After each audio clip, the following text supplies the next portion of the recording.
Баршаңызға сәлем, сіздермен бірге мен Айгерім. Бүгін үй жағдайында қарапайым заттардан тұратын және таразыны қажет етпейтін капучино пирожныйын әзірлейтін боламыз. Менің каналыма міндетті түрде жазылып, қолдау білдіріп, лайк басып, комментарий жазуды ұмытпаңыздар. Алдымен ыдысымызға жұмыртқаның ақуызы мен сарыуызын ажыратып аламыз.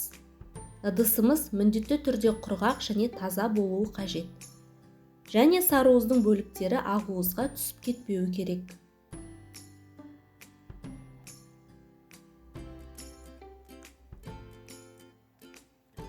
Одан кейін миксердің көмегімен ақуызымызға қанттың бөліктерін аз-аздан қосып, жақсылап араластырып шығамыз.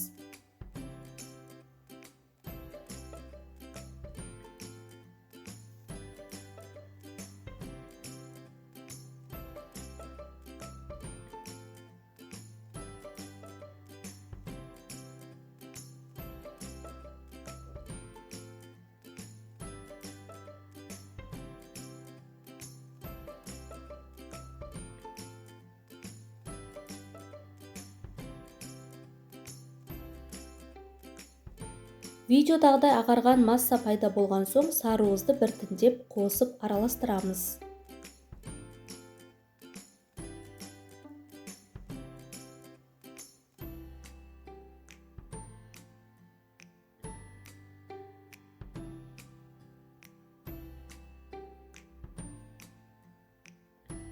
Енді ұнымызға какао мен қопсытқышты қосамыз.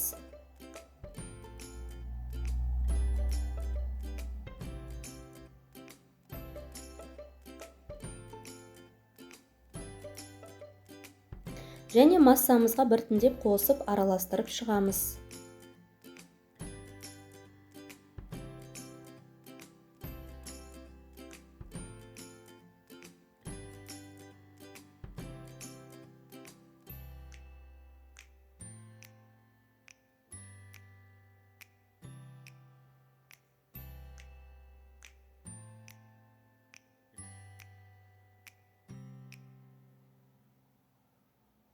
Массамыз дайын болған соң, үстіне сүтіміз бен сұйық майымызды қосып араластырамыз. Міндетті түрде әзірлеп көріңіздер, қонақ күткенде дастарханның сәнін келтіретін пирожныйлардың бірі. Дайындалу жолы өте оңай және тез дайындалады. Пергамент қағазы төселген формамызға массамызды құйып шығамыз.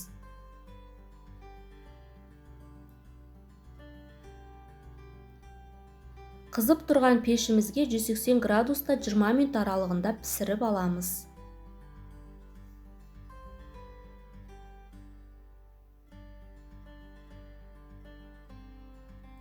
Енді кремін әзірлеуге кірісейік.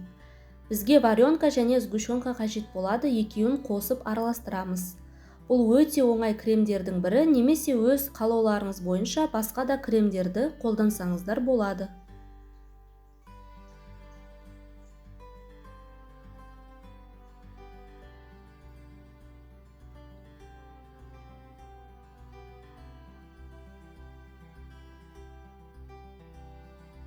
Креміміз дайын болды. Енді піскенін тексеру үшін ағаш таяқшаның көмегімен көреміз. Міндетті түрде суытып аламыз және теңде 2 бөлікке бөліп шығамыз. Сүтімізді сіңдіріп жағып шығамыз. Арасына кремімізді жағамыз.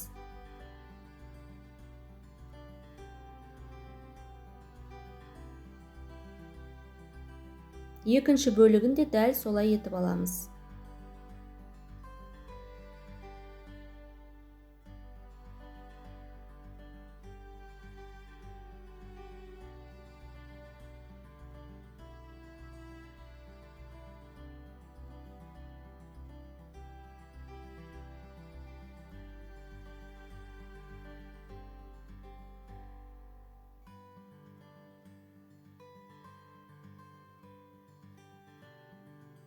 Пирожныйымыз дайын болды. Енді кесіп әдемілеп, бетін әсемдеп шығамыз. Тоңазытқышқа 2-3 сағат қойып қойсаңыздар да болады. Мен видео түсіргендіктен дәл қазір кесіп осы сәтте дайындап жатырмын. Міндетті түрде әзірлеңіздер достар, күндеріңіз сәтті өтсін.